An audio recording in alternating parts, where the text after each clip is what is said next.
En liten kampsång från Lundsberg. Som en riktig grabb ska vara, sån är pappas egen grabb. Lite för försiktig bara, inte särskilt kvick eller snabb. Inte mycket för att äga, inte mycket för att ha. Nej, man kan väl knappast säga att grabben min är särskilt bra. För mycket grubbla och fundera, alldeles för tungsint var. Om man kunde köpa lite mera skulle allting vara bra.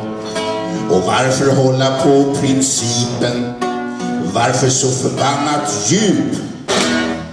Kärringar, de tar till lipen. Man karo, ta en sup! Varför inte mera stake? Du är trots allt mitt eget kött och blod. Ingen vanlig jäkla krake utan karlatag och mod. Och pappas egen lilla piga, världens bästa tös minsann. Om hon bara kunde niga, snilla upp sig lite grann, vara lite mera framåt, kanske lite kvinnligare om det går.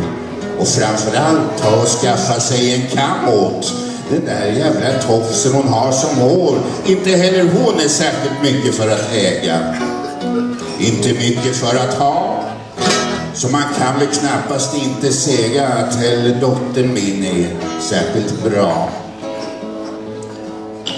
Och världens bästa lilla fruga, världens bästaste lilla fru.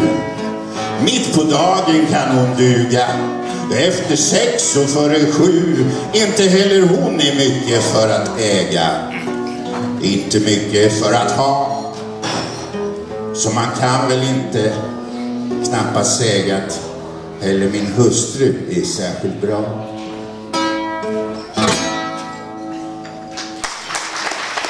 Ja, tack så hjärtligt. Det var en liten kampsång från Lundsberg.